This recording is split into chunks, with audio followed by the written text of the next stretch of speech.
Impact Family, impacting the world through healthy family. Shalom saudara-saudara, selamat berjumpa dalam Impact Family, renungan malam bersama keluarga.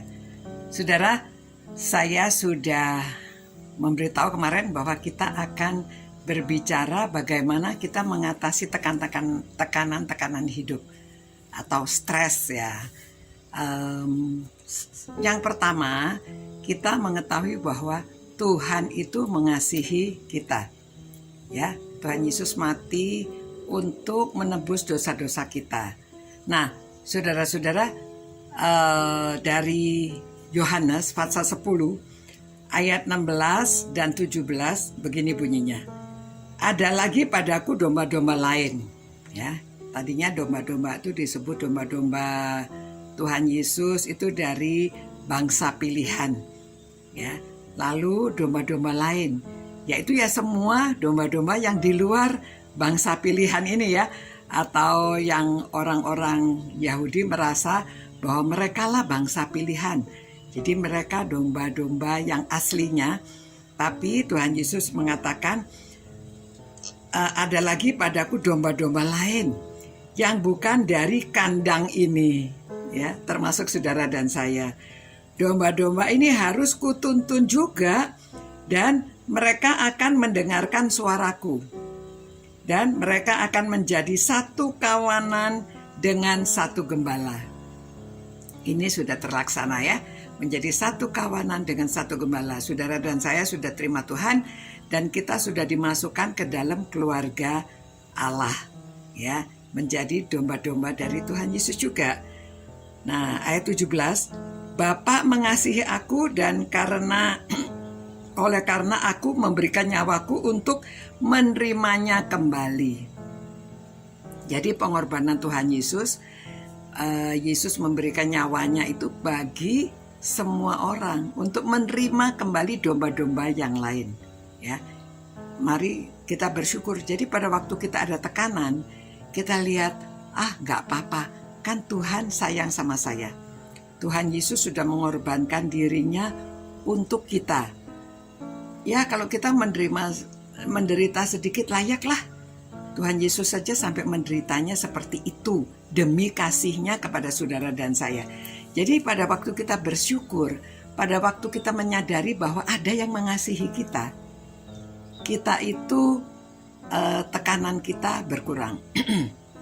Jadi kalau kita lagi stres, kita merasa ditolak, kita merasa disingkirkan, atau kita merasa, aduh kok hidup ini susah. Ingat, Tuhan Yesus sudah menderita untuk saudara dan saya, dan Dia mengasihi kita, sehingga kita dimasukkan ke dalam menjadi domba-dombanya sendiri. Itu sebabnya nomor satu, kalau kita tahu ada yang mengasihi kita, ya, kasih itu penting. Itu merupakan salah satu bagaimana kita dapat mengaktualisasikan diri kalau kita merasa ada yang sayang sama kita, ada yang peduli, ada yang menghargai kita. Nah, Tuhan Yesus menghargai kita. Kita itu dianggap, siapa sih manusia ini? Kok sampai dianggap begitu sama Tuhan, sampai Dia mau mengorbankan dirinya untuk menebus dosa saudara dan saya. Kita itu sangat dihargai. Kita dianggap orang yang sangat berharga, yang patut diselamatkan. Nah, itu sebabnya pada waktu kita stres, ya ingat itu, ya. Jadi kita bisa mengatasi kesulitan-kesulitan yang kita hadapi kalau hati kita senang. Kalau kita merasa stres, bekerja itu lebih sulit karena merasa aduh tekanan hidup ini susah. Kalau kita gembira, jalanin aja. Ya memang harus begini, ya sudahlah kita jalani. Memang sudah harus bekerjanya seperti ini, keadaan sekarang ekonominya lagi jatuh atau keadaan kita lagi susah, gak apa-apa. Kita tetap berjuang dan percaya Tuhan akan menyertai kita, Tuhan memelihara kita. Keadaan akan berubah, saudara.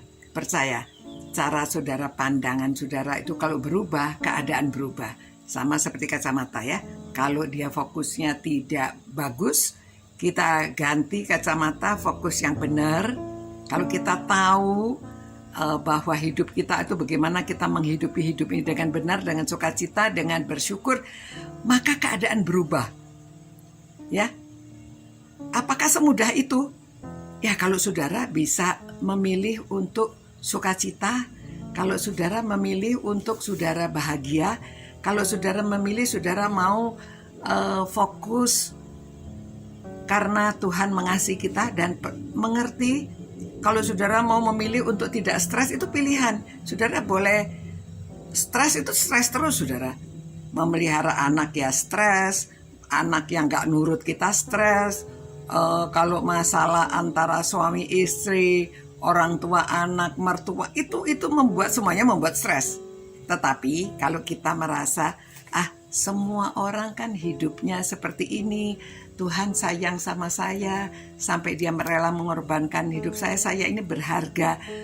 Ya sudah, stresnya kurang. Jadi saudara mesti praktek merenungkan firman Tuhan itu, aplikasinya, bagaimana mengaplikasikan. Kita tahu Tuhan mengasihi kita, jadi kita mesti mengaplikasikan dalam hidup kita, mengatasi stres, mengetahui bahwa Tuhan sayang sama kita. Puji Tuhan ya. Terima kasih Tuhan karena Engkau mengasihi kami. Bahkan Engkau rela mengorbankan hidup Tuhan untuk kami. Terima kasih Tuhan. Berkatilah semua orang yang renungkan firman-Mu ini supaya kami dapat mengatasi stres kehidupan. Demi nama Tuhan Yesus kami berdoa. Amin. Nah saudara, penutupnya saya akan membacakan lagi 2 ayat. Ya. Yohanes 15 ayat 9. Seperti Bapa telah mengasihi aku, demikian juga aku telah mengasihi kamu, tinggallah di dalam kasih-Ku. Jikalau kamu menuruti perintah-Ku, kamu akan tinggal di dalam kasih-Ku, seperti aku menuruti perintah Bapa-Ku dan tinggal di dalam kasih-Nya. Selamat malam, sampai berjumpa. Tuhan beserta saudara, tetap sehat ya. Ciao. Impact Family, impacting the world through healthy family.